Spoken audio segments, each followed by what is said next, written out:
నమస్తే Telangana, welcome to T News. నేను సునీల్. బులెటిన్ల ముందుగా హెడ్లైన్స్. ధాన్యం సేకరణ సజావుగా సాగుతోంది. రైతులు వదంతులు నమ్మొద్దన్న మంత్రి గంగుల. 5వ విడత పల్లె ప్రగతి విజయవంతం చేయాలి. గ్రామాలు క్లీన్ అండ్ గ్రీన్గా ఉండాలన్న మంత్రి ఎర్రబెల్లి. నిజం చెప్పడం దేశద్రోహం ఎలా అవుతుంది? కేంద్రం సత్యాన్ని అణిచివేస్తోందన్న రాహుల్ గాంధీ. మతహింసపై ప్రధాని మోదీ మేల్కోవాలి, లేకుంటే శ్రీలంక గతే పడుతుందన్న మహబూబా ముఫ్తీ. కేరళలో కలకలం సృష్టిస్తున్న టొమాటో ఫ్లూ. 80 మందికి పైగా చిన్నారుల్లో గుర్తింపు. రాష్ట్రంలో ధాన్యం సేకరణ సజావుగా సంతృప్తికరంగా సాగుతోందన్నారు మంత్రి గంగుల కమలాకర్. పుకార్లు, గాలిమాటలను నమ్మి మోసపోవద్దని రైతులకు సూచించారు. ముఖ్యమంత్రి కేసీఆర్ గారు 3,000 కోట్ల నష్టానికి కూడా వెరవకుండా సకల ఏర్పాట్లతో ధాన్యం కొనుగోళ్లు చేపడుతున్నారని చెప్పారు. రాష్ట్రంలో గన్నీ బ్యాగుల కొరత లేదన్న గంగుల 8.85 కోట్ల గన్నీలకు గాను 2.5 కోట్ల రూపాయలు ఇప్పటికే వాడామని తెలిపారు.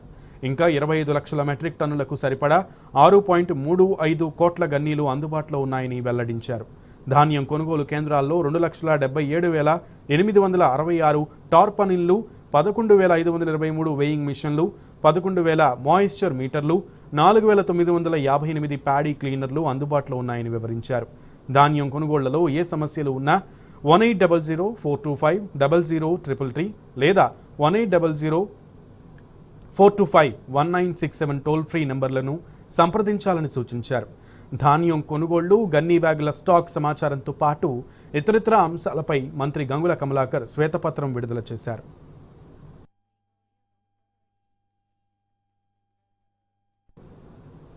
ఈ నెలాఖరులోగా రైతుల నుంచి యాసంగి ధాన్యం కొనుగోళ్లు పూర్తి చేయాలని అధికారులను ఆదేశించారు మంత్రి ఇంద్రకరణ్ రెడ్డి. నిర్మల్ జిల్లాలో ధాన్యం కొనుగోలుకు సంబంధించి అధికారులతో ఆయన సమీక్ష నిర్వహించారు. రైస్ మిల్లర్లు, రవాణా, హమాలీల కొరత లేకుండా చూడాలని ఇంద్రకరణ్ రెడ్డి సూచించారు. మొత్తం 185 కేంద్రాలను ఏర్పాటు చేసి 7,000 మెట్రిక్ టన్నుల ధాన్యాన్ని కొనుగోలు చేశామన్నారు. ధాన్యం సేకరణలో తగు జాగ్రత్తలు తీసుకోవాలన్నారు. సమీక్షలో ముతోల్ ఎమ్మెల్యే విఠల్ రెడ్డి సహా సంబంధిత అధికారులు పాల్గొన్నారు.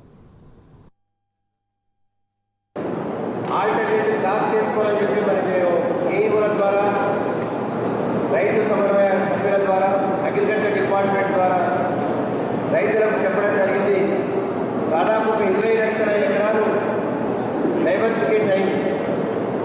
మరి ఇప్పుడున్నటువంటి పరిస్థితులు గౌరవ ముఖ్యమంత్రి కె. చంద్రశేఖరరావు ఆధ్వర్యంలో ఎమ్మెల్యేలు, జిల్లా పరిషత్ చైర్మన్లు, మున్సిపల్ చైర్మన్లు, రాష్ట్రంలో ఉన్నటువంటి ఎమ్మెల్సీలు, ఎంపీలు, ప్రజాప్రతినిధులు అందరూ కూడా పోరాటం చేసి, ధర్నా చేసి రైతు ధాన్యం కొనాలని చెప్పి కూడా స్థానికంగానేమో ఢిల్లీ ప్రభుత్వం ఏమో కొనమని చెప్పి ఉత్తరం ఇస్తుంది.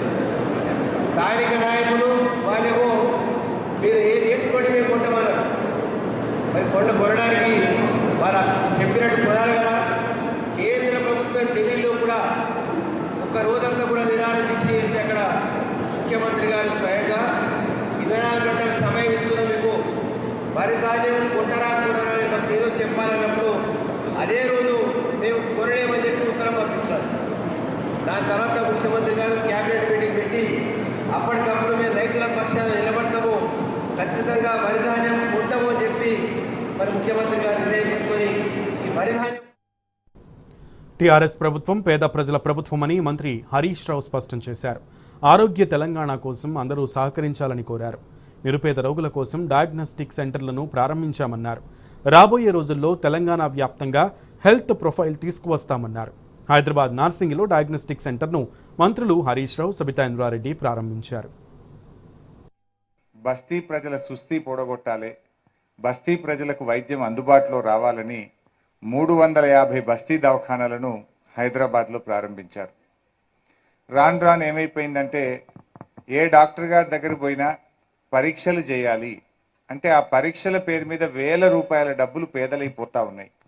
రక్త పరీక్షలని, మూత్ర పరీక్షలని, ఎక్స్రే అని, స్కానింగ్ అని, ఇతర రకరకాల పరీక్షల మీద ప్రజలు అనేక వ్యయ ప్రయాసాలకు లోనవుతా ఉన్నారు. దాన్ని దృష్టిలో పెట్టుకొని ఇలా ప్రభుత్వం గౌరవ ముఖ్యమంత్రి కేసీఆర్ గారు జంట నగరాల్లో 350 బస్తీ దవాఖానాలు తెచ్చాం. టీ డయాగ్నోస్టిక్ సెంటర్ ఏర్పాటు చేశాం. ఈరోజు హైదరాబాద్లో 20 రేడియాలజీ ల్యాబులు మనం ప్రారంభం చేసుకొని అందుబాటులోకి తెస్తా ఉన్నాం. ఈ రేడియాలజీ ల్యాబ్ అనేటువంటిది ఇక్కడ 4 రకాల సౌకర్యాలు మీకు అందుబాటులో ఉంటాయి. ఎక్స్రే కానీ, అల్ట్రాసౌండ్ కానీ, మమోగ్రఫీ సేవలు కానీ, 2D ఎకో సేవలు, ఈ 4 రకాల పరీక్షలు ప్రజలకు ఉచితంగా చేయడం జరుగుతుంది. ఇప్పుడు బస్తీ దవాఖానాల్లో ఎక్కడ పోయినా కూడా మీరు మీ రక్తాన్ని అక్కడ వాళ్ళ శాంపుల్ తీసుకొని 57 రకాల పరీక్షలు ఉచితంగా చేసి 24 గంటల్లో మీ సెల్ ఫోన్కు పంపిస్తున్నారు. డాక్టర్ గారి ఫోన్కు పంపిస్తున్నారు, పేషెంట్ గారి ఫోన్కు కూడా పంపిస్తున్నారు.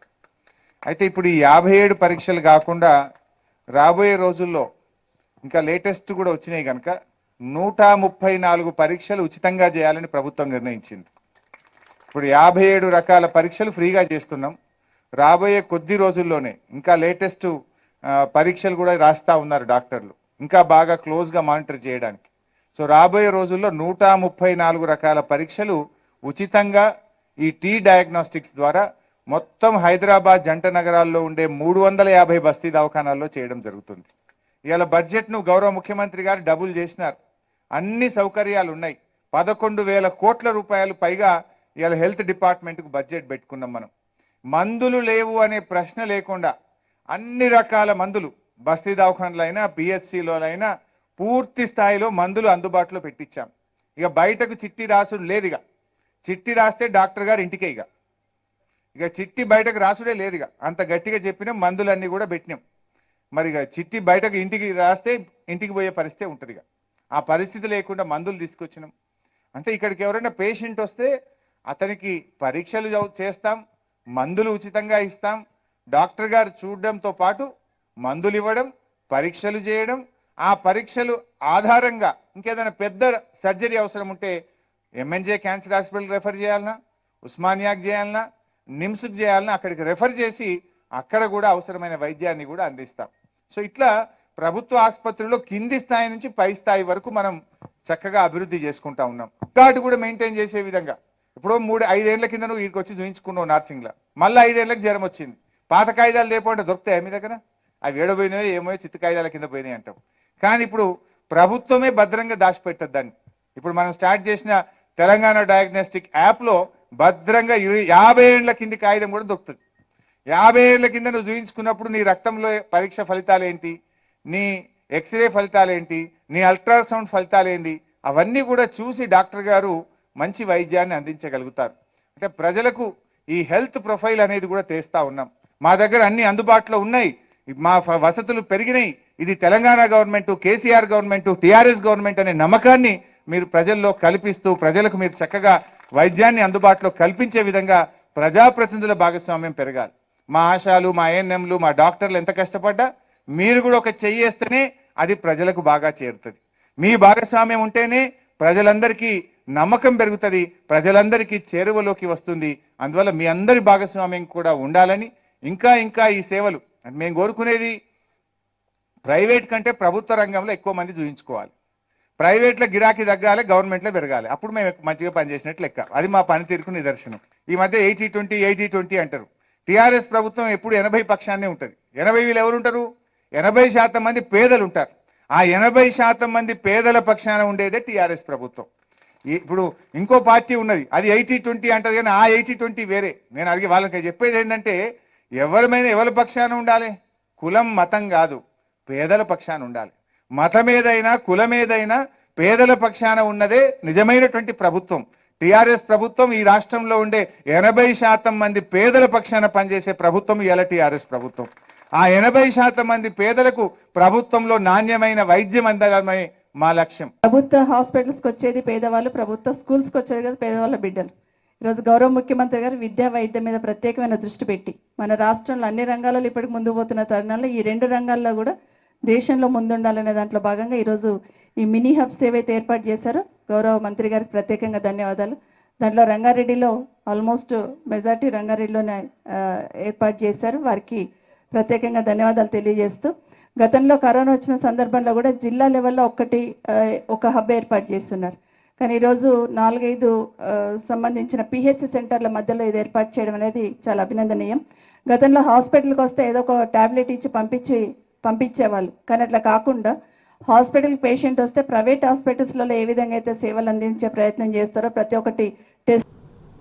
Welcome back. CM KCR sir మంత్రి కేటీఆర్ ఆధ్వర్యంలో హైదరాబాద్ విశ్వనగరంగా దూసుకెళ్తోంది. అందుకు అనుగుణంగా నగరంలో వాహనాల రద్దీ పెరగడంతో రోడ్ల విస్తరణ, ట్రాఫిక్ కష్టాలపై ప్రభుత్వం దృష్టి సారించింది. దీనికోసం రద్దీ ప్రాంతాల్లో ఫ్లైఓవర్ల నిర్మాణం చేపట్టింది. ఇందులో భాగంగా ఎల్బీ నగర్లో నిర్మిస్తున్న ఫ్లైఓవర్లు పనులు శరవేగంగా సాగుతున్నాయి. హైదరాబాద్ ట్రాఫిక్ సమస్య పరిష్కారంపై ప్రభుత్వం ప్రత్యేక దృష్టి పెట్టింది. నగరంలో ట్రాఫిక్ ఇబ్బందుల నుంచి గట్టెక్కించేందుకు ఎస్ఆర్డీపీలో భాగంగా మొత్తం 44 ప్రాజెక్టులను చేపట్టింది. ఇందులో 26 ప్రాజెక్టులు ఇప్పటికే ప్రజలకు అందుబాటులో రాగా మరో 18 ప్రాజెక్టు పనులు శరవేగంగా జరుగుతున్నాయి. ఎల్బీనగర్ జోన్ పరిధిలో చేపట్టిన 2 ఫ్లైఓవర్ పనులను అధికారులు వేగవంతం చేశారు. అంతేకాకుండా మిగిలిన 18 ప్రాజెక్టులు కూడా డిసెంబర్ వరకు పూర్తి చేయాలని మంత్రి కేటీఆర్ అధికారులను ఆదేశించారు. ఇందులో హెచ్ఎండిఏ, ఆర్ఎండ్బి, నేషనల్ హైవేకి చెందిన 6 ప్రాజెక్టు పనులు కూడా ఉన్నాయి.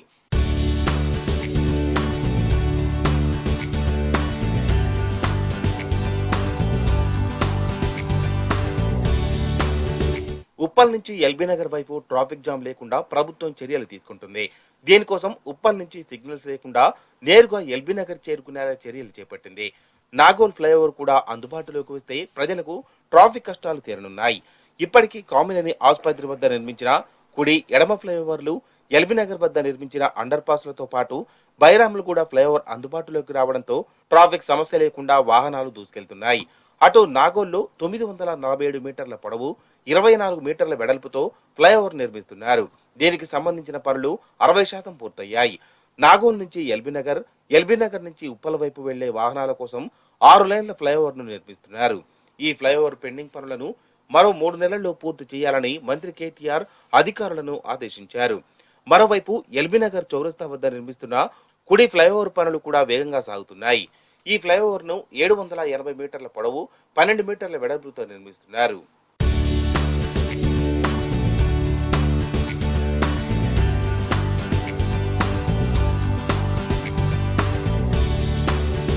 ట్రాఫిక్ కష్టాల నుంచి తప్పించేందుకు ప్రభుత్వం ఫ్లైఓవర్లు నిర్మించడం పట్ల వాహనదారులు హర్షం వ్యక్తం చేస్తున్నారు.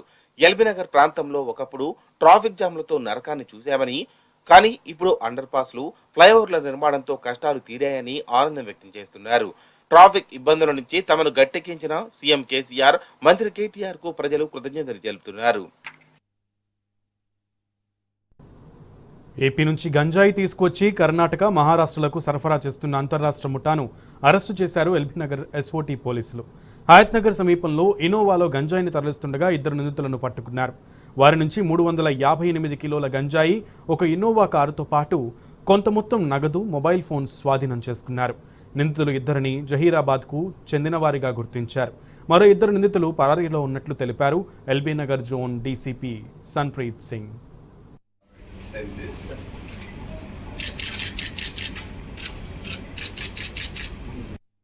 ఆంధ్రప్రదేశ్లోని ఈస్ట్ గోదావరి జిల్లాలో మారేడుమిల్లి ఏజెన్సీ ప్రాంతం నుంచి గాంజా అక్కడ నుంచి ప్యాక్ చేసుకొని తర్వాత ఇక్కడ మన స్టేట్ని ట్రాన్సిట్గా వాడుకొని కర్ణాటక కానీ, మహారాష్ట్రలో బాంబే కానీ అక్కడికి సరఫరా చేస్తూ మనం 2 ఫెండర్లని పట్టుకున్నాం. వాళ్ళ పేర్లు వచ్చేసి ఇద్దరు పేర్లు కూడా శివాజీ చౌహాన్ అని ఉంది. ఒక ఆయన 20 సంవత్సరాలు, ఒక ఆయన 43 సంవత్సరాలు. ఇద్దరు కూడా జహీరాబాద్ ఏరియాకి సంబంధించిన వాళ్ళు. వీళ్ళిద్దరితో పాటు ఇంకా 2 ఉన్నారు. వాళ్ళ పేర్లు అర్జున్ ఆయన ఒకడు ఉన్నాడు, ఆయన కూడా జహీరాబాద్ ఏరియాకి సంబంధించిన ఆయన. ఇంకో దమ్ము ఆయన ఉన్నాడు, ఆయన బేసికలీ అక్కడ ఏజెన్సీ ప్రాంతం సంబంధించిన మారేడుమిల్లి ప్రాంతం సంబంధించిన ఆయన. వాళ్ళు 2 ఇంకా ఫరారీలో ఉన్నారు. వాళ్ళని కూడా త్వరలోనే పట్టుకుంటాము. అసనీ తుఫాను ప్రస్తుతం నరసాపురానికి 50 కిలోమీటర్ల దూరంలో కేంద్రీకృతమై ఉంది. నరసాపురం వద్ద తీరాన్ని ఆనుకుని కొనసాగుతున్నది. అసనీ తుఫాన్ తీరానికి సమీపానికి వచ్చాక ఉధృతి తగ్గింది. ఇది ప్రస్తుతం గంటకు 3 కిలోమీటర్ల వేగంతో ప్రయాణిస్తుంది. తుఫాను ప్రభావంతో తీరంలో ఉధృతంగా వీస్తున్న ఈదురుగాలులు భయపెడుతున్నాయి. తుఫాను ఈ సాయంత్రం విశాఖ కాకినాడ మధ్య తీరం సముద్రంలోకి ప్రవేశించనుంది. ఆ తర్వాత కూడా తీరం వెంటే ప్రయాణిస్తూ క్రమంగా బలహీనపడనుంది. రేపు ఉదయం వాయుగుండంగా మారే అవకాశం ఉన్నట్లు వాతావరణ శాఖ సూచించింది.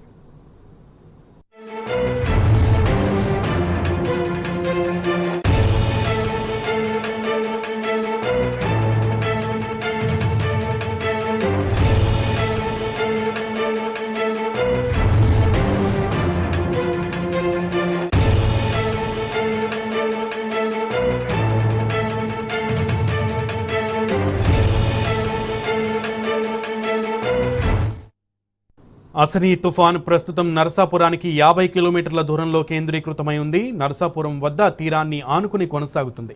అసనీ తుఫాన్ తీరానికి సమీపానికి వచ్చాక ఉధృతి తగ్గింది. ఇది ప్రస్తుతం గంటకు 3 కిలోమీటర్ల వేగంతో ప్రయాణిస్తుంది. తుఫాను ప్రభావంతో తీరంలో ఉధృతంగా గాలులు వీస్తున్నాయి. తుఫాను ఈ సాయంత్రం విశాఖ కాకినాడ మధ్య తిరిగి సముద్రంలోకి ప్రవేశించనుంది. ఆ తర్వాత కూడా తీరం వెంటే ప్రయాణిస్తూ క్రమంగా బలహీనపడనుంది. రేపు ఉదయం వాయుగుండంగా మారే అవకాశం ఉన్నట్లు వాతావరణ శాఖ సూచించింది.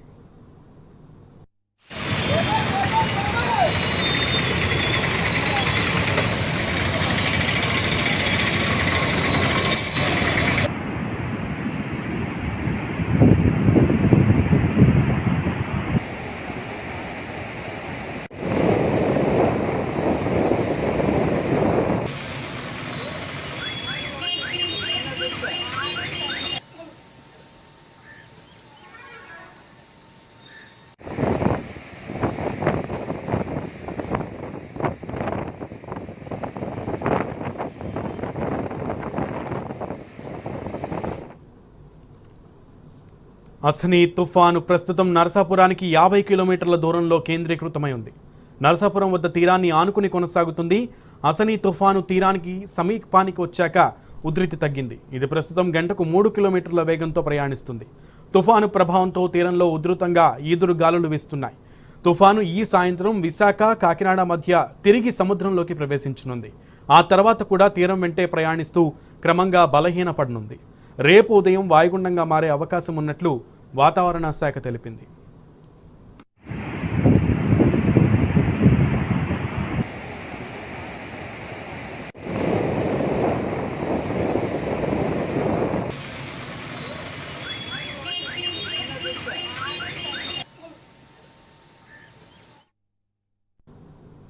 ఇక ఆంధ్రప్రదేశ్లో అసనీ తుఫాను బీభత్సం సృష్టిస్తోంది. అయితే ఈ తుఫాను వల్ల శ్రీకాకుళం జలాల్లోని సంతబొమ్మాళి సున్నాపల్లి రేవులో వింత ఘటన చోటు చేసుకుంది. తుఫాను ప్రభావంతో ఇతర దేశానికి చెందిన ఓ బంగారు రథం తీరానికి కొట్టుకొచ్చింది. పసిడి వర్ణంలో మెరిసిపోతూ అందరినీ ఆకర్షిస్తోంది. ఈ వింతైన రథాన్ని చూసేందుకు స్థానికులు భారీగా తరలి వస్తున్నారు. అయితే ఈ రథం మలేషియా, థాయిలాండ్, ఇండోనేషియా, జపాన్ దేశాలకు చెందినదై ఉంటుందని అధికారులు అంటున్నారు. ఇక ఇది ఎక్కడి నుంచి కొట్టుకు వచ్చిందనే దానిపై ఆరా తీస్తున్నారు మెరైన్ పోలీసులు.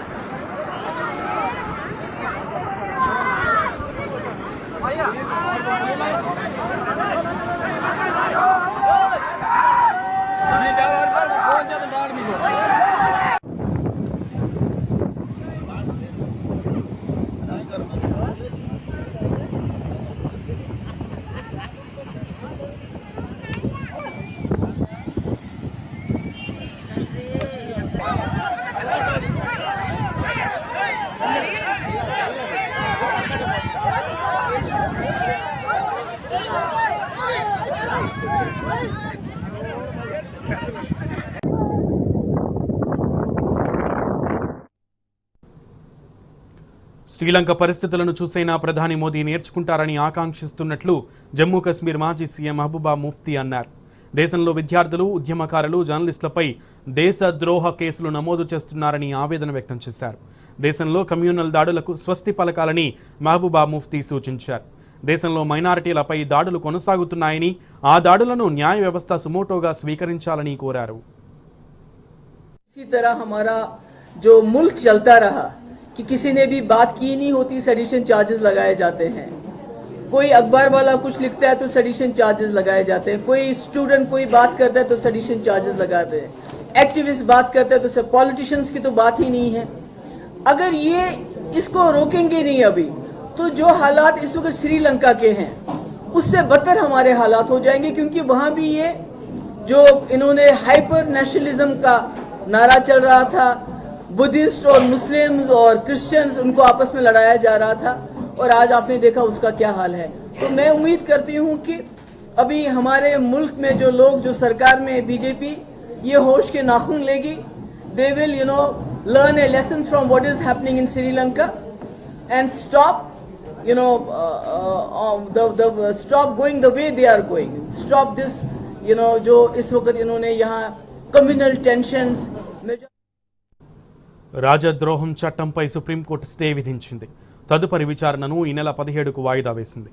రాజద్రోహం చట్టం నిబంధనలను పునఃసమీక్షించాలని కేంద్రాన్ని ఆదేశించింది. పునఃసమీక్షించేంత వరకు ఐపీసీ సెక్షన్ 124A కింద కేసులు నమోదు చేయొద్దని తేల్చి చెప్పింది సిజేఐ ఎన్వి రమణ నేతృత్వంలోని ప్రత్యేక ధర్మాసనం. పెండింగ్లో ఉన్న అన్ని కేసులు, అప్పీళ్లు, ప్రొసీడింగ్లను ఉపసంహరించుకోవాలని సూచించింది. ఇక ఈ సెక్షన్ కింద ఇప్పటికే కేసు నమోదు చేయబడి జైలులో ఉన్నవారు బెయిల్ కోసం కోర్టులను ఆశ్రయించవచ్చని పేర్కొంది అత్యున్నత న్యాయస్థానం.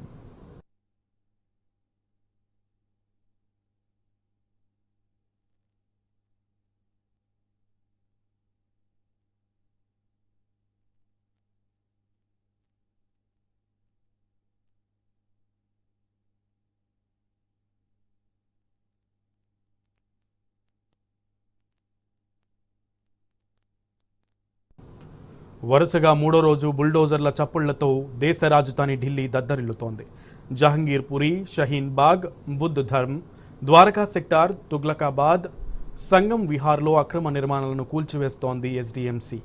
ఎల్లుండి వరకు తొలిదశ కూల్చివేతలను పూర్తి చేయడమే లక్ష్యంగా ముందుకు సాగుతున్న అధికారులు ఇవాళ ద్వారకా సెక్టార్ 3లో ఆక్రమణలను తొలగిస్తున్నారు. స్థానికుల నుంచి అడ్డంకులు ఎదురవుతుండటంతో పోలీసుల సపోర్ట్ తీసుకుంటున్నారు.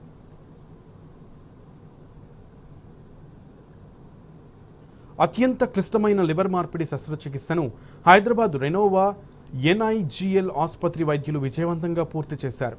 లివర్ ఫెయిల్యూర్, లివర్కు రక్తం సరఫరా చేసే రక్తనాళాల సమస్యతో బాధపడుతున్న ఛత్తీస్గఢ్ రాష్ట్రానికి చెందిన అతుల్ కుమార్ దూబేకు రెనోవా ఆసుపత్రి వైద్యులు ఆపరేషన్ చేశారు. దేశంలోని వివిధ ఆసుపత్రుల్లో అతుల్కు వైద్యం చేయడం ప్రమాదకరమని తేల్చారు. కాగా రెనోవా వైద్యులు లివర్ మార్పిడిని తక్కువ ఖర్చుతో పూర్తి చేశారని అతుల్ భార్య మమతా దూబే తెలిపారు. లివర్ దానం చేసి భర్త ప్రాణాలను కాపాడుతున్న అతుల్ భార్య మమతను రెనోవా డైరెక్టర్ ఆర్వి రాఘవేంద్రరావు అభినందించారు. అతుల్ ఆరోగ్యం మెరుగైందని, 2 రోజుల్లో డిశ్చార్జ్ చేస్తామని డాక్టర్ రాఘవేంద్ర తెలిపారు. ఆప్షన్ ఉన్నప్పటికీ కూడా ఆయనకి ఈ రక్తాన్ని సరఫరా చేసే రక్తనాళాలు పూర్తిగా బ్లాక్ అయిపోవడం మూలంగా అది చేయడంలో అత్యంత రిస్క్ ఉంటుంది, అది చెయ్యలేని పరిస్థితి ఉంటుంది అనేది చాలామంది డాక్టర్లు కూడా వ్యక్తం చేయడం జరిగింది. ఇట్లా రాఘవేంద్రరావు గారికి దగ్గరికి వెళ్తే బాగవుతుంది అనే ఉద్దేశంతో మనల్ని సంప్రదించడం జరిగింది. తర్వాత వాళ్ళని ఇక్కడ రెనోవా ఎన్ఐజిఎల్కి తీసుకొని వచ్చి మరి అదొక ఛాలెంజ్గా మనము తీసుకొని లివర్ ట్రాన్స్ప్లాంటేషన్ అనేది చేయడం జరిగింది. 2 వారాలు అయింది. ఇప్పటికీ లివర్ పూర్తిగా డ్యామేజ్ అయిన పరిస్థితి, ఇంకా ఎక్కువ కాలము కంటిన్యూ చేయలేని పరిస్థితి ఉన్నప్పుడు తన భార్య ముందరకు వచ్చి, ఆమె సేమ్ బ్లడ్ గ్రూప్ వ్యక్తి కావడంతో తన లివర్లో కొంత భాగాన్ని డొనేట్ చేయడానికి ఆవిడ ముందరకు వచ్చారు ఎంతో ధైర్యంగా. మరి ఆవిడకి కూడా ఆవిడ పేరు మమతా దూబే, ఆవిడకి కూడా మరి ఒక క్లిష్టమైన ఆపరేషన్, డోనర్ హెపటెక్టమీ అనే ఆపరేషన్ ద్వారా ఆమెలోని సగభాగం లివర్ తీసి ఆయనకి మళ్ళా చెడిపోయిన లివర్ ఏదైతే ఉందో దాన్ని తొలగించి, అదేవిధంగా రక్తనాళాలు ఏవైతే అవి డ్యామేజ్ అయి ఉన్నాయో వాటిని ఆర్టిఫిషియల్ రక్తనాళాల ద్వారా, వాటిని గ్రాఫ్ట్ పద్ధతి ద్వారా వాటిని మళ్ళా కొత్త రక్తనాళాలు అమర్చి ఒక సంక్లిష్టమైన ఆపరేషన్ని మనము ఈ దూబే గారికి చేయడం జరిగింది. पहले मैं काफ़ी जगह घूमा यहाँ पे हॉस्पिटल में, पता चला फिर रेनोवा हॉस्पिटल डॉक्टर राघवेंद्र राय साहब से मिला. इन्होंने सलाह दिया ट्रांसप्लांट के लिए आया. पता चला 1 महीना लगेगा ठीक होने में, लेकिन मेरा 15 दिन में कवर कर गया और काफ़ी अच्छा महसूस कर रहा हूँ मैं पहले से. 17 अप्रैल को यहाँ आई हूँ और फिर 20 अप्रैल से हम लोगों का ट्रीटमेंट चालू हुआ. फिर उसके बाद ट्रांसप्लांट भी अच्छे से हो गया और मेरी तो हालत 1 सप्ताह में अच्छी हो गई थी. मैं भी बिल्कुल ठीक हूँ. इनकी भी हालत अच्छी हो गई है. ये भी बिल्कुल ठीक है। यहाँ का ट्रीटमेंट बेस्ट ट्रीटमेंट है।